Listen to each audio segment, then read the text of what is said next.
नमस्कार, स्वागत आहे तुमचं आपल्या डिलिशियस कट्टा या मराठी चॅनलवर. आपण रोज-रोज त्याच भाज्या, तीच आमटी खाऊन आपल्याला कंटाळा येतो. कधी-कधी भाजीला काहीच नसतं, तर अशा वेळी काय भाजी करायचा असा प्रश्न पडतो.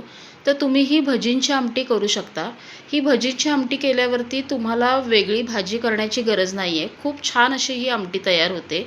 टेस्टला खूप सुंदर लागते. तर अशी भजींची आमटी तुम्हीही नक्की ट्राय करा. माझी रेसिपी जर तुम्हाला आवडली तर माझ्या व्हिडिओला लाईक करा आणि जर माझ्या चॅनलला सबस्क्राईब केला नसाल तर माझ्या चॅनलला सबस्क्राईब करा. तर चला आता ही भजींची आमटी कशी करायची आहे ते बघूया. इथे मी चण्याची डाळ घेतली आहे. आता या वाटीने 1 वाटी चणा डाळ मोजून घेतलेली, ती स्वच्छ धुवून मी 4 तास भिजवून घेतली आहे. हे बघा, ही भिजवलेली चणा डाळ आहे आणि यातलं सगळं पाणी मी काढून टाकलं आहे. आता काय करायचं, एक मिक्सरचं भांडं घ्यायचं आणि याच्यात ही सगळी डाळ घालायची. तुम्ही जर सकाळी करणार असाल तर रात्री जरी डाळ भिजत घातलात तरी चालेल.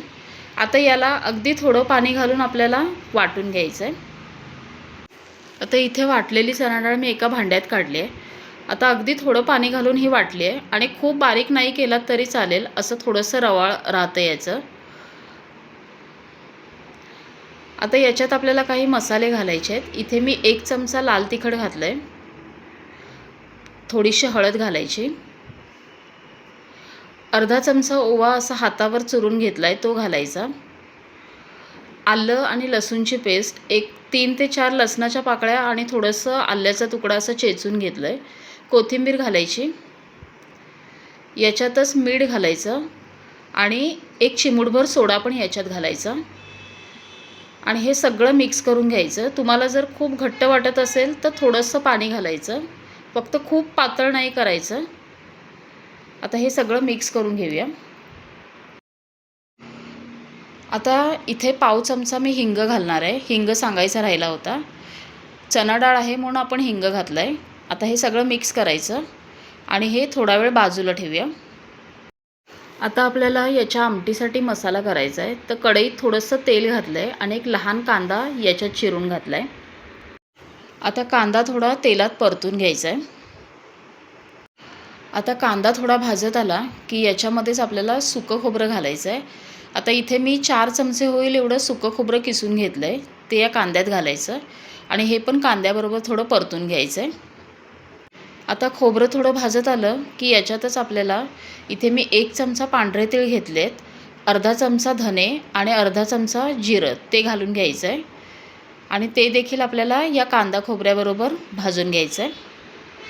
आता हे सगळं थोडं भाजत आलं की याच्यात आपण आलं आणि लसूण घालायचं आहे. आता इथे 5 ते 6 लसणाच्या पाकळ्या, थोडासा आल्याचा तुकडा घेतला आहे तो याच्यात घालायचा. गॅस कमी करूनच आपल्याला सगळं भाजायचं आहे आणि एक अर्धा टोमॅटो मी याच्यात कापून घातला आहे. आता हे सगळं टोमॅटोही आपल्या या मसाल्याबरोबर आपण भाजून घेऊया. आता इथे आपला सगळा मसाला व्यवस्थित भाजला आहे, काही आपण करपायचं नाही आहे. आता गॅस बंद करायचा आणि हे थंड करून घेऊया. आता मसाला थंड झाला की मिक्सरच्या भांड्यात काढायचा आणि कोथिंबीर घालायची याच्यात. तुम्हाला जर अख्ख्या धनेजिऱ्याऐवजी जर धनेजिऱ्याची पावडर घालायची असेल तर आपण जेव्हा फोडणी करतो तेव्हा घालायचं. आता याच्यात पाणी घालून याला बारीक वाटूया. आमटी करण्यासाठी गॅसवर पातेलं ठेवलं आहे, त्याच्यात थोडं तेल घालून घ्यायचं. तेल गरम झालं की याच्यात अर्धा चिरलेला कांदा आणि थोडा कढीपत्ता घालायचा. आता हे थोडं भाजून घेऊया. आता कांदा भाजला की गॅस बारीक करायचा. आता याच्यात मसाले घालूया. इथे मी 1.5 चमचा कांदा लसूणची चटणी घातली आहे,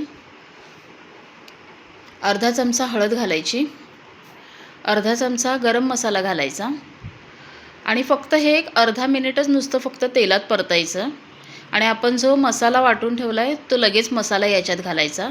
चटणी खूप वेळ असं तेलात परतायची नाही, नाहीतर ती काळी पडते आणि आपली आमटी आहे ती काळपट दिसते. आता मसाला घातल्यावरती याला छान आपल्याला तेल सुटेपर्यंत भाजायचं आहे. असं कांद्यातच आपण चटणी घातली की आमटीला छान कट येतो. आता हे छान तेल सुटेपर्यंत आपण भाजून घेऊया. आता इथे मसाला मी तेल सुटेपर्यंत चांगला भाजून घेतला आहे. आता बाजूला मी पाणी गरम करायला ठेवलं होतं. आता याच्यात पाणी घालायचं. आता थोडं पाणी घालून अगोदर बघायचं, कारण आपल्याला खूपही पातळ नको आहे आणि खूपही घट्ट नको आहे, मध्यम अशी आपल्याला आमटी करायची आहे. आता हे थोडंसं घट्ट वाटतं आहे, अजून थोडंसं पाणी घालूया. हे बघा, आता मी हे असं ठेवलं आहे. आता याच्यात घालायचं आहे चवीप्रमाणे मीठ, मिक्स करायचं आणि आता हे बारीक गॅस करून बाजूला आपण शिजायला ठेवूया. आता बाजूला आमटी शिजते, तोपर्यंत आपण याच्या लगेच भजी करायला घेऊया. आता बाजूला मी तेल गरम करायला ठेवलं होतं. तेल मध्यम गरम हवं.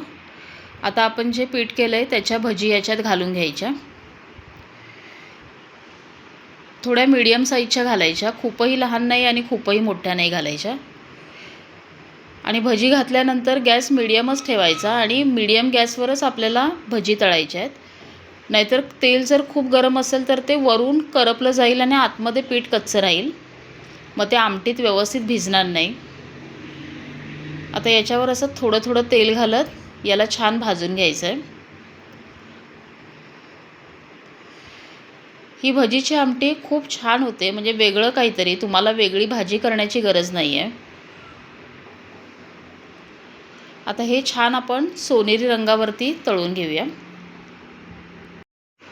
आता ही भजी मी मीडियम गॅसवरती असं छान सोनेरी रंग येईपर्यंत तळून घेतलेत.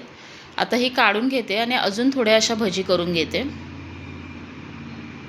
आता इथे आमटीही मी चांगली बारीक गॅसवर उकळून घेतली आहे. मसालाही छान शिजला आहे. आता इथे आपली आमटी तयार झाली आहे. गॅस बंद करूया. बघा किती छान रंग आला आहे, कटही खूप सुंदर आला आहे. आता इथे एका वाटीत मी खाली भजी घालून घेणार आहे आणि याच्यावरती आमटी घालणार आहे. आता मी हे तुम्हाला दाखवायचं आहे म्हणून असं केलं आहे.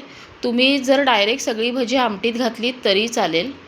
गरम आमटीतच सगळी भजी घालायची आणि थोडा वेळ तसंच ठेवायचं, म्हणजे ती छान आतपर्यंत भिजली जातात आणि खूप छान सॉफ्ट अशी खायला लागतात. तर अशी भजींची आमटी तुम्हीही नक्की ट्राय करा, खूप सुंदर होते. माझी रेसिपी जर तुम्हाला आवडली असेल तर लाईक करा, कमेंट करा आणि जर माझ्या चॅनलला सबस्क्राईब केला नसाल तर माझ्या चॅनलला सबस्क्राईब करा.